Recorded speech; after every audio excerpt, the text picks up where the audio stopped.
सकाळची वेळ होती. क्षितिज सोडून सूर्य बराच वर आला होता. वाड्यातल्या प्रथम चौकातल्या मांडवात मुले खेळत होती. राजांच्या महाली राजे कपडे करून सदरेवर जाण्याच्या विचारात उभे असता पुतळाबाई महालात आल्या. पुतळाबाईंना पाहताच राजांच्या चेहऱ्यावर हसू विरले. राजांनी विचारले, तयारी झाली? हो. राजांचे लक्ष आपल्या पलंगाकडे गेले. पलंगावर ठेवलेल्या शालीकडे बोट दाखवीत राजे म्हणाले, आम्ही सकाळी येताना आपली शालही बरोबर घेऊन आलो.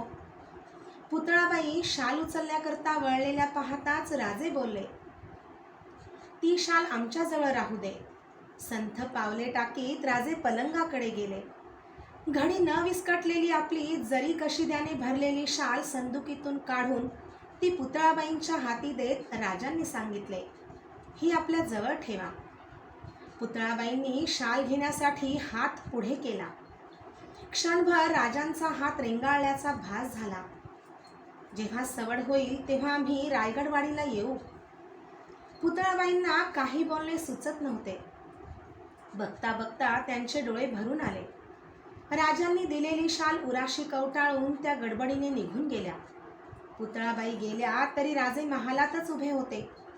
दरवाजातून आत येणाऱ्या अनाजींना पाहून राजे भानावर आले. अनाजींनी मुजरा केला. काय आहे अनाजी? निश्चलपुरी भेटीसाठी आले आहेत, ते बरं? अनाजींनी काही उत्तर दिले नाही. चला निश्चलपुरीचं दर्शन घेऊ, चला. सदरेवर निश्चलपुरी गोसावी त्यांच्यासाठी घातलेल्या मृगाजिनाच्या बैठकीवर बसले होते. राजे सदरेवर येताच ते उठले. राजांनी त्यांना वंदन केले.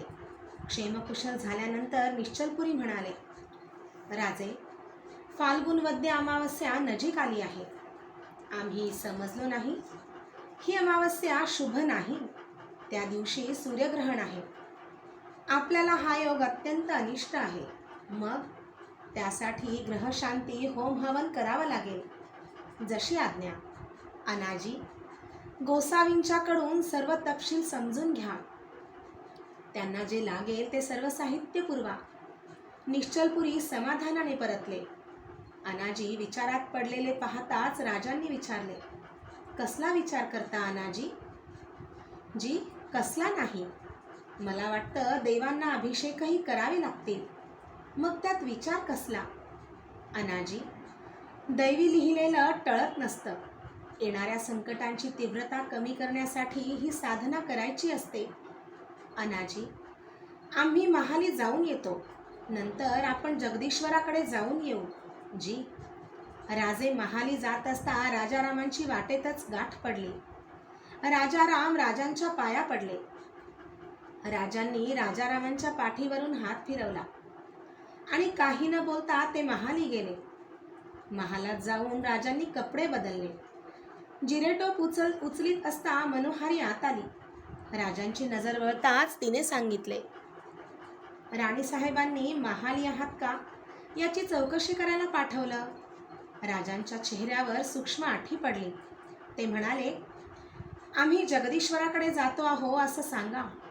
मनोहारी वळली. राजांनी आपला दुशेला कमरेला बांधला.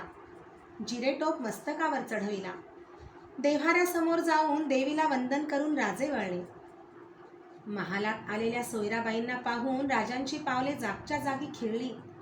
बाहेर निघालात? हो. काही काम होतं? लग्नाचं वऱ्हाड जायचं आहे तेव्हा ते तुम्ही ठरवा. अमावस्या झाली की जावं असं पुरोहित सांगत होते, तसं करा. राजांच्या तुटक बोलांनी सोयराबाईंचा संताप वाढत होता. त्यांनी सहज सांगावे असे सांगितले.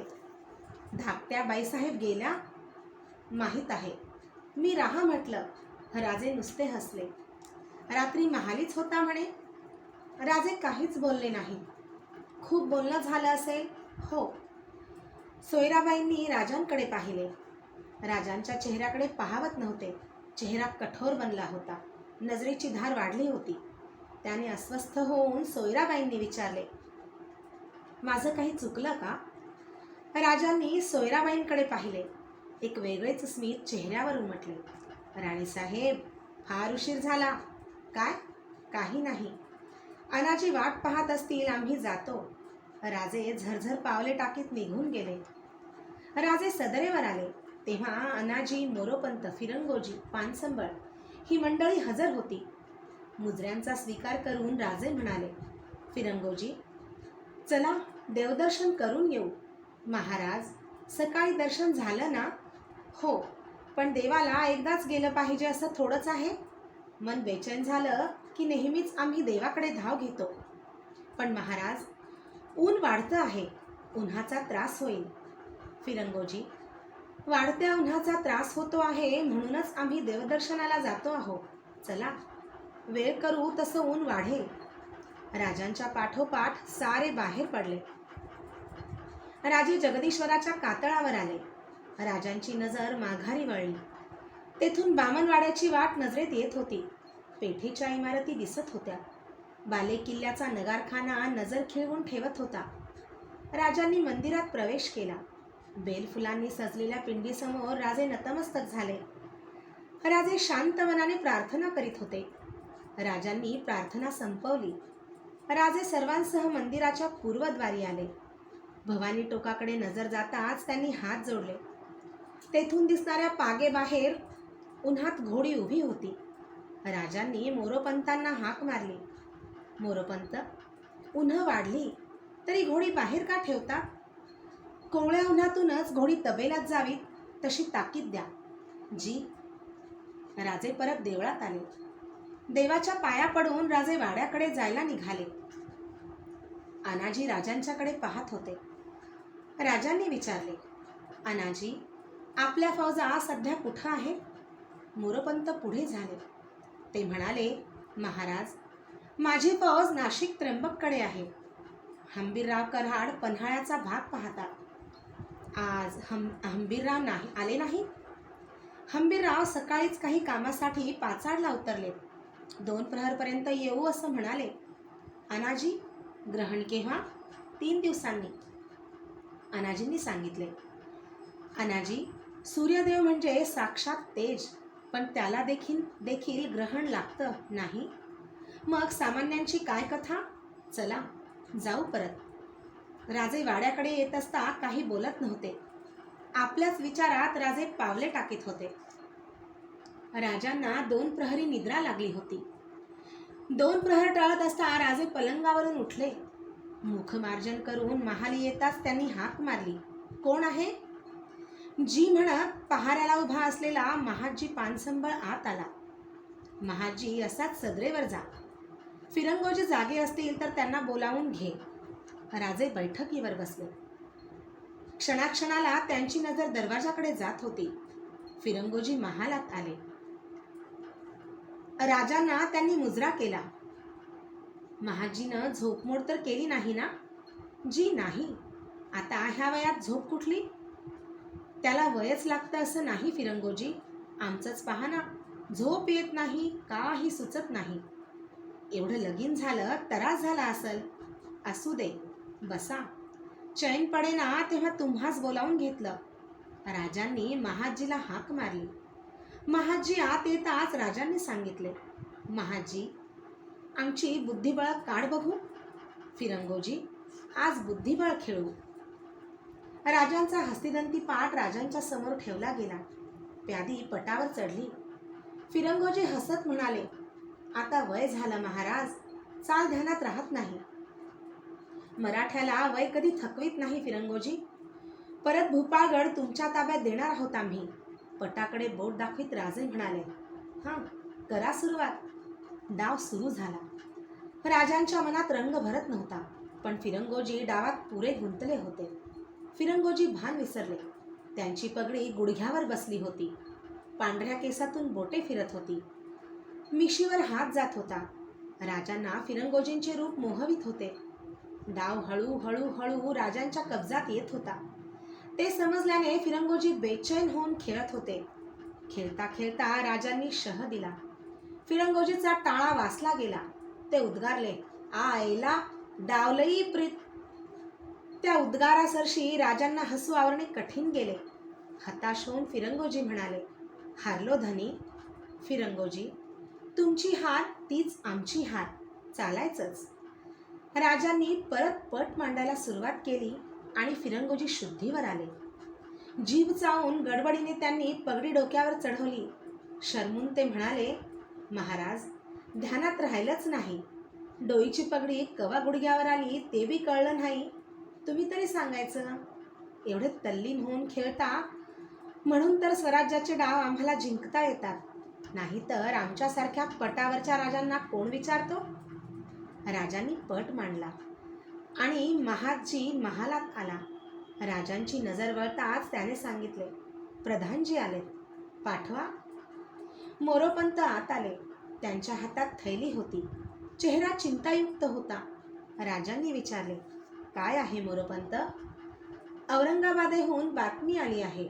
मोगली फौजा औरंगाबादेच्या आसपास गोळा होत आहेत. मग त्यात नवीन काय? ती तर जुनीच बातमी आहे. एवढंच नव्हे तर खुद्द आलमगीर दक्षिणेत उतरणार आहेत. औरंगाबादेला ही बातमी येऊन थडकली आहे. बातमी विश्वासाची आहे. राजांनी पटावरचा राजा हाती घेतला. तो निरखित असता राजांचा चेहरा उजळत होता. त्यांनी एकदम मोरोपंतांच्याकडे चेहरा वळवला. मोरोपंत, फार महत्त्वाची बातमी आणली. खास सदरेवर अनाजी, हंबीरराव, प्रल्हादपंत आणि तुम्ही जमा, तोवर आम्ही सदरेवर येऊ. तसंच आमच्या सैन्याचा खजिन्याचा तपशीलही तयार ठेवा.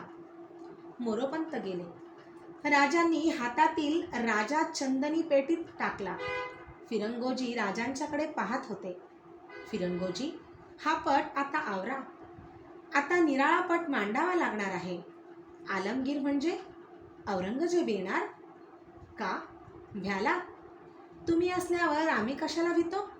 फिरंगोजी आवेशाने मिशीवरून पालथी मूठ फिरवीत म्हणाले, हे म्हातारा बसल्या बैठकीला कंटाळतो, लढाईला नवं. चला फिरंगोजी, आपल्याला सदरेवर जायचं आहे. फिरंगोजी, तुम्ही पुढं व्हा. आम्ही कपडे बदलून सदरेवर येऊ. राजे खाशा सदरेवर आले. तेव्हा संध्याकाळ होत आली होती. सदरेवर सारे जमा झाले होते. सदरेवर गालिचे पसरले होते.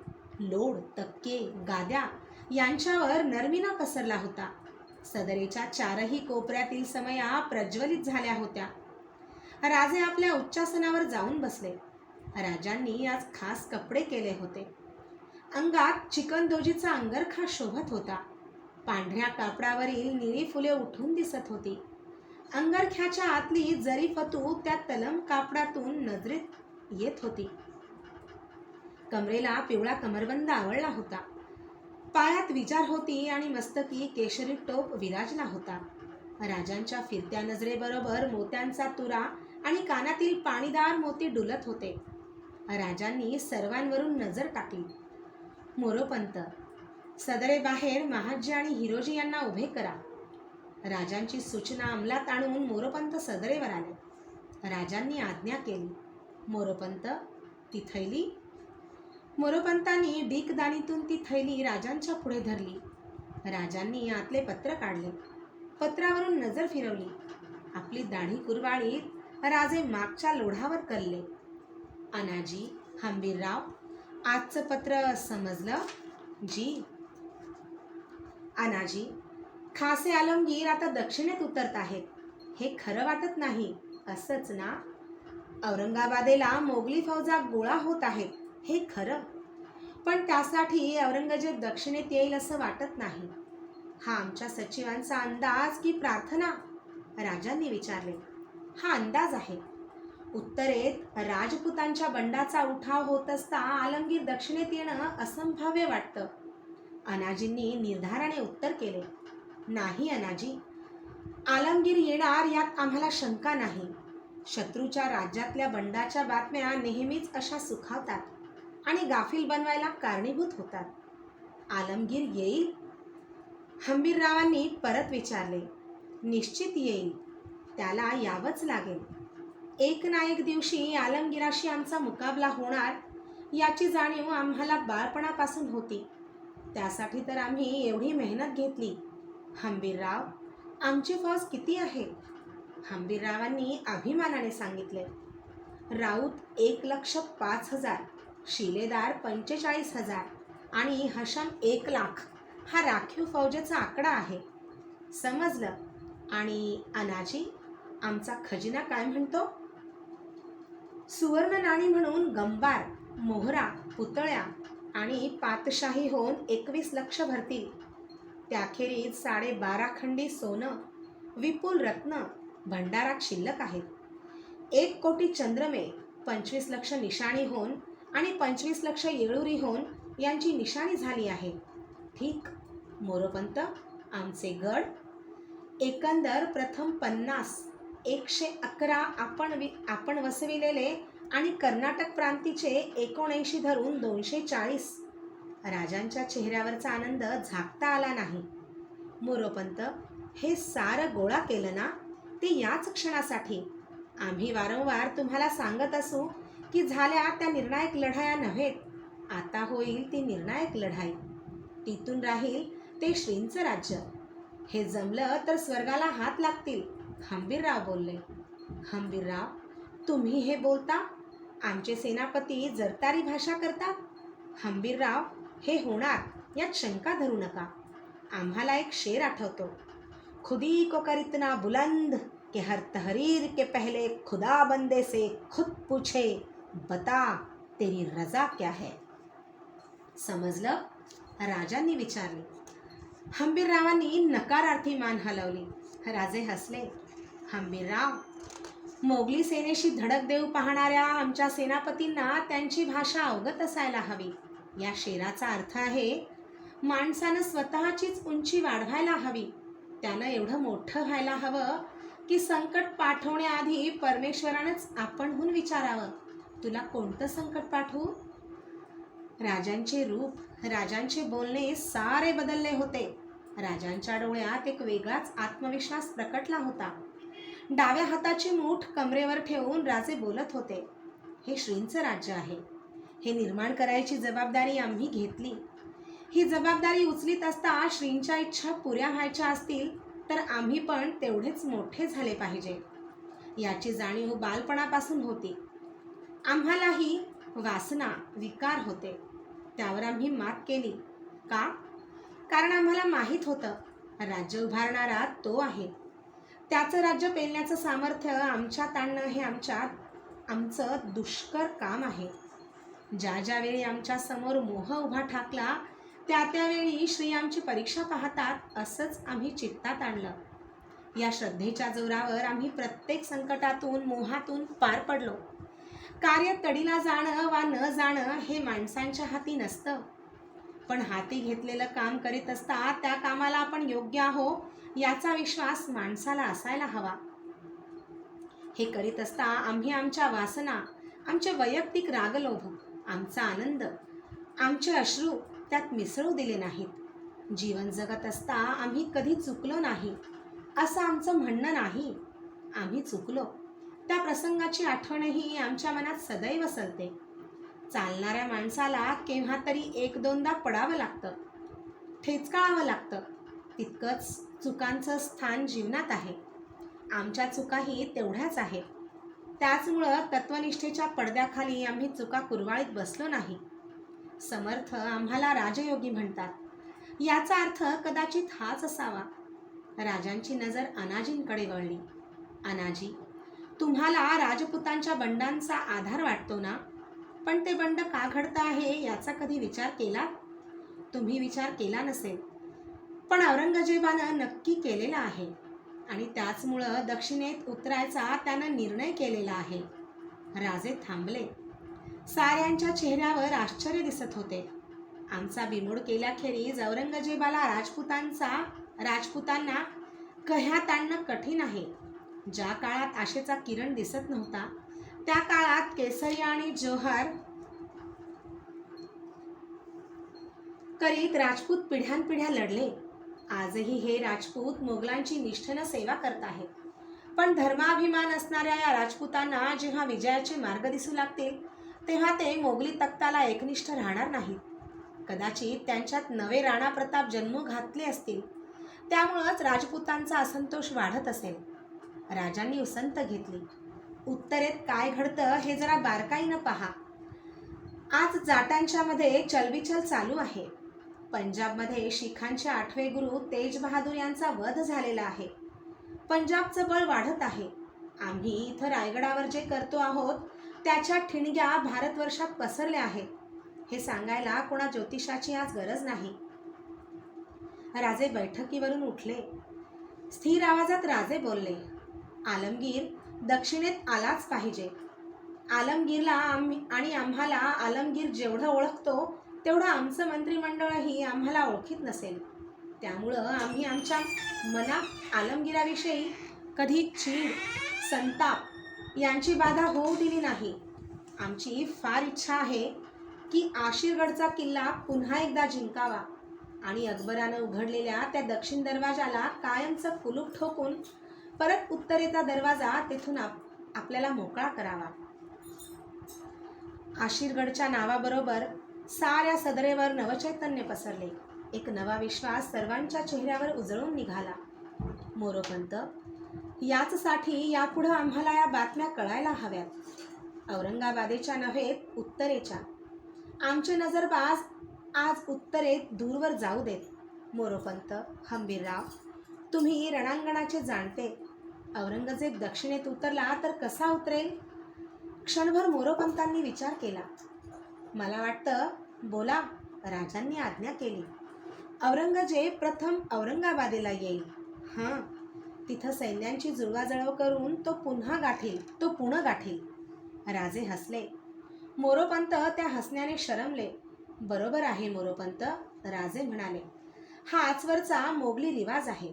याच मार्गानं शास्ता खान, मिर्झा राजे आले गेले. पण हा मार्ग औरंगजेब पत्करेल असं वाटत नाही.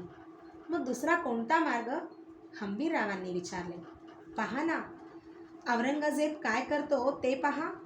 राजपुतांना जपणाऱ्या औरंगजेबानं काशीचं देऊळ फोडलं.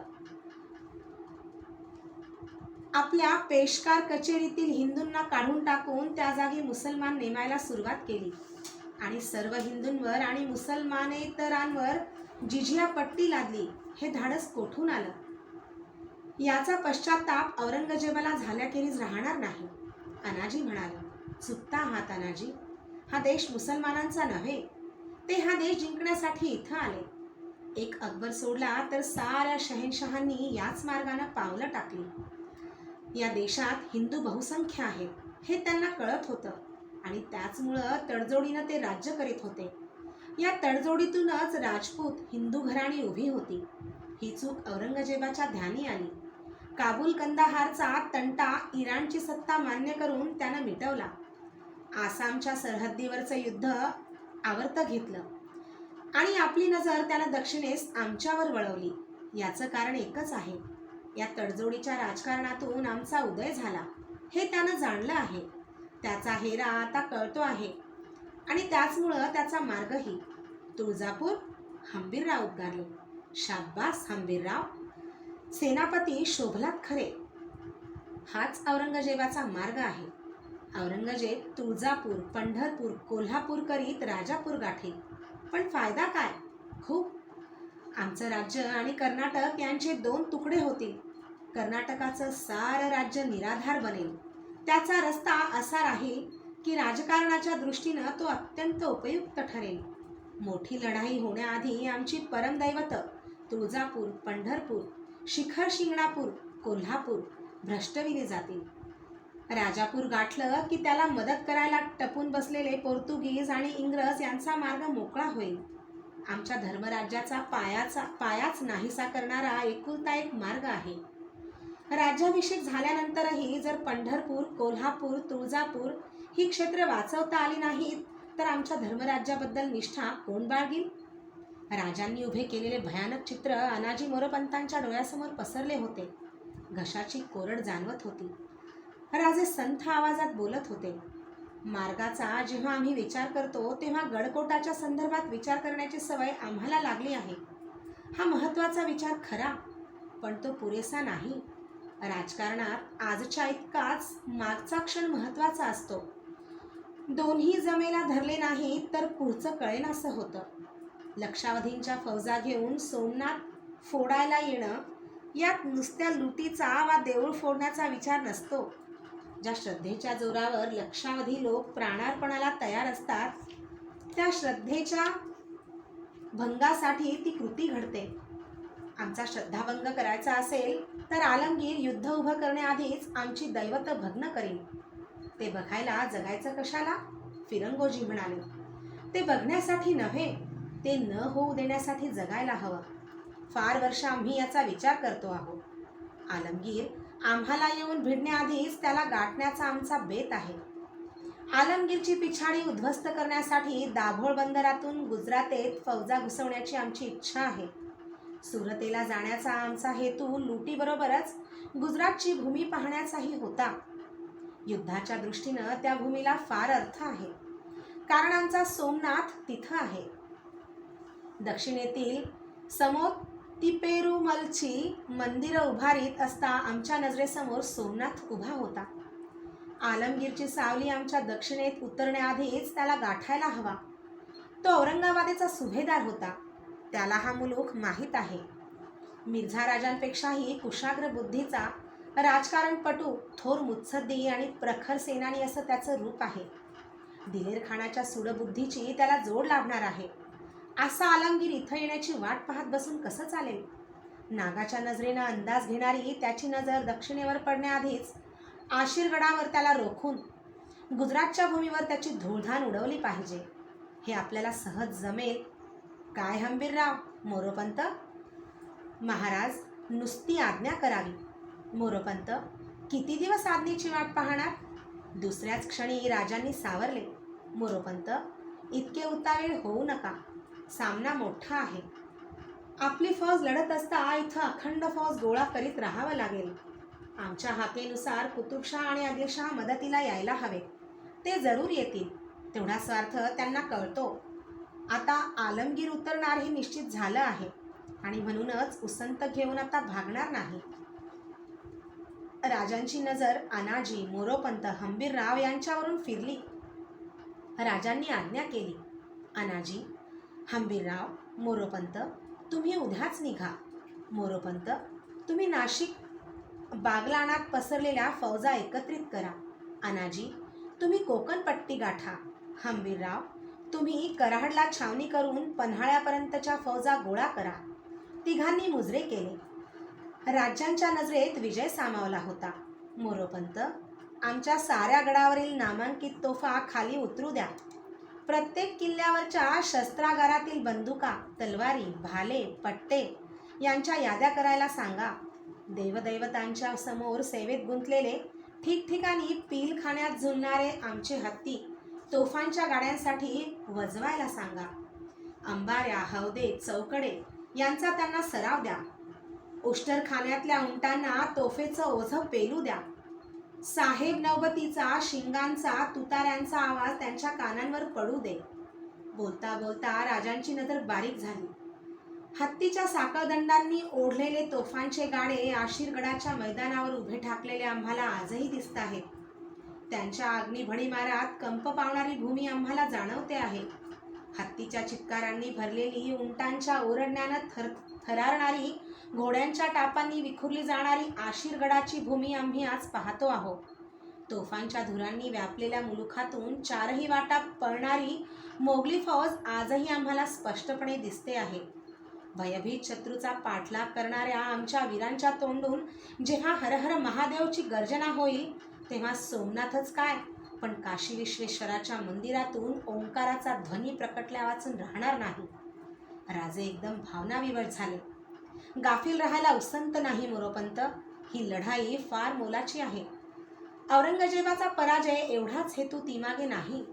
दिल्ली तख्त ताराज करून काशी विश्वेश्वराची स्थापना करण्याचं आमचं स्वप्न आहे. ते साकार करायला तुमचे हात आणि श्रींची इच्छा समर्थ आहे. फिरंगोजी थरथरत पुढे झाले. त्या म्हाताऱ्याच्या आधीच पाणावलेल्या डोळ्यातून अश्रू निखळले होते. राजे म्हणाले, फिरंगोजी, राजे, आज मासाहेब पाहिजे होत्या. दृष्ट काढली असती. राजे त्या बोलांनी गहिवरले.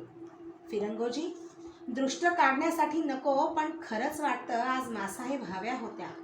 सदर उठली तरी समयांच्या शेकडो वाती तशाच जळत होत्या.